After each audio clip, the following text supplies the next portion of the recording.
On January 30th, 1962, a mission-run boarding school for girls in the village of Kashasha, Tanganyika, now Tanzania, reported a localized behavioral anomaly. It began with 3 students. For reasons that were never identified, they began to laugh. By midday, the laughter had spread to 95 of the school's 159 pupils. This was not a collective response to a joke or humorous event.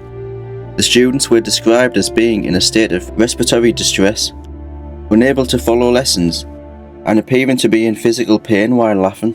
This event, known today as the Tanganyika laughter epidemic, would eventually last for 18 months and result in the closure of 14 schools across the Lake Victoria region.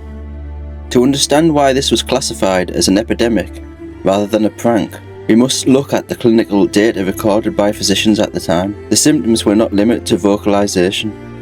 The attacks lasted for a few hours to 16 days. The average duration for a single student was 7 days. Along with uncontrollable laughter and crying, patients exhibited fainting, respiratory problems, and skin rashes. A significant portion of the affected reported a sensation of things moving in the head and a sudden overwhelming urge to run aimlessly. This often manifested as people fleeing their homes or schools in a state of high agitation. Notably, not a single teacher or staff member at the Kashasha school caught the condition. It remained exclusively among students, aged 12 to 18. On March 18, 1962, the Kashasha school was forced to close. The administration believed by sending the girls home the contagion would break. Instead, the move acted as a distribution network. When the students returned to their respective villages, the phenomenon followed them. In the village of Nshamba, roughly 55 miles west, another 217 people, mostly young adults, began experiencing the same symptoms. In June, another girls' middle school in Ramashenya reported 48 cases. By the time the cycle ended, approximately 1,000 people were affected. Local communities were in a state of extreme tension. Schools were sued for transmitting the illness, and some villages were quarantined as neighbours feared a biological or spiritual curse. Extensive medical testing for toxins, viruses and bacteria yielded no results. There was no poison in the food or water, and no organic disease in the blood of the victims.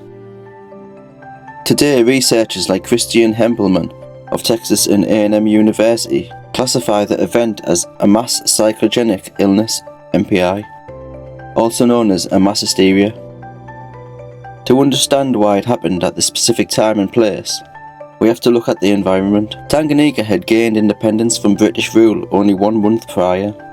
The nation was in a state of massive cultural and social shift. Many of the girls were in missionary-run schools with rigid discipline and high expectations from both parents and the new government. Psychologists argue that MPI is often a subconscious last resort for populations with very little social power. When people are under extreme stress but have no way to protest or express it, the body expresses it for them through physical symptoms that can be mimicked by others in the same environment. The laughter epidemic died out as mysteriously as it began. Roughly 18 months after the first case in Kashasha, there were no fatalities and no long-term physical damage was reported. The event remains one of the most significant case studies in how the human mind reacts to environmental pressure. It demonstrates that under enough stress, the brain can bypass the will and force the body into behaviours that seem impossible. The laughter was not a sign of joy, it was a symptom of a community trying to process a world that was changing too fast for their coping mechanisms.